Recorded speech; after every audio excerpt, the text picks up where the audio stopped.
It pains me to see the New York City Housing Authority, which was a lifeline for my family 54 years ago, become a shadow of its former self.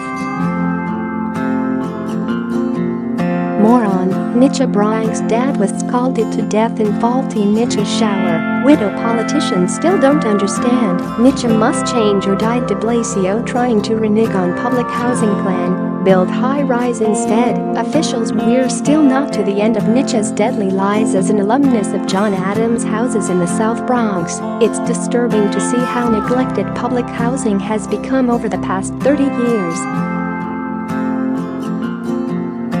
NYCHA has repeatedly, and apparently deliberately, failed to protect vulnerable children from lead poisoning, provide adequate heat and hot water during an artic-like winter, and, most recently, report contaminated drinking water. It's time to abolish NYCHA. When my parents moved us into the newly opened Adams houses in 1964, it was after our mother had written Mayor Robert Wagner Jr. about my little brother, who had gotten terribly ill with pneumonia, nearly dying. For my parents, public housing was a step up from our tiny 3-room apartment with shared kitchen and bath in a private house on Bristow Street in the Bronx. Our airy 3-bedroom NYCHA apartment on the 21st floor of Building 710 was literally that penthouse in the sky. The Adams houses were completed in August 1964, and the monthly per-room rent was $14.99. Our 3-bedroom unit probably rented for $75 a month at a time, when my dad's take-home pay was $50 a week. The past several months have been particularly distressing as the decrepitude of public housing has been laid bare like an unmasked crone in a children's fairy tale. In July, Brevoort House tenants had to fetch water from temporary water stations for nearly 2 weeks. At Andrew Jackson houses in the Bronx, tenants endured frequent power outages amid a heat wave late last month. Truthfully, the last 40 years has seen the slow, agonizing death of public housing. Today, the feds rate half the city's public housing as low-performing or troubled. It was considered too patronizing to serve the deserving poor or to conduct annual apartment inspections to ensure that units were being properly maintained. Preferences for working poor families were discarded in favor of housing the desperately poor, and by the late 1980s, homeless families from city shelters were given priority.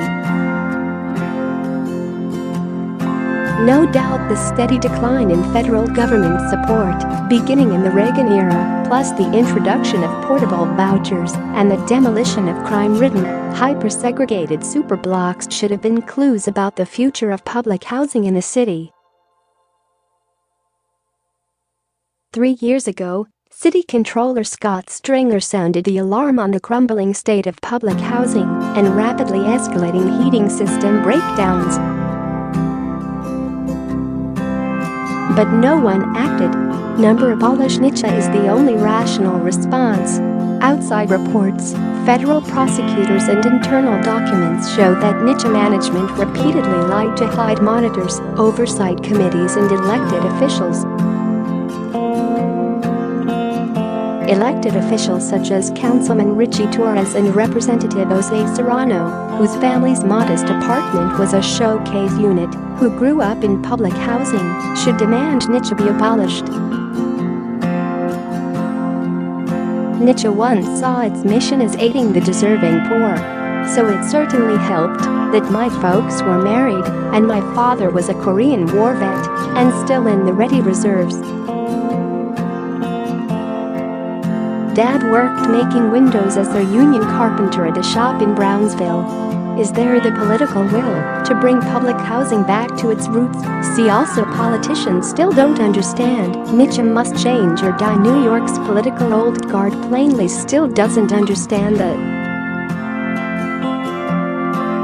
Perhaps a conservancy calling on the talents of successful former residents such as ex-Starbucks CEO Howard Schultz, Goldman Sachs outgoing CEO Lloyd Blanc and famed former schools Chancellor Joel Klein, Whoopi Goldberg, Kareem Abdul-Jabbar, the musician Nas and Ursula Burns, who as CEO of Xerox became the first African-American woman to lead a Fortune 500 company, can lead a reimagining of public housing in the city.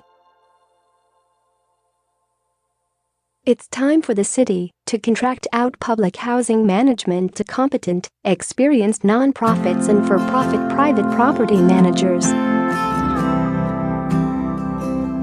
A successor entity comprised of real property professionals and experts, not party hacks, campaign hangers-on and donors, should be chartered to oversee the private management companies. The new smaller agency should have as one of its mandates the repurposing of real estate assets.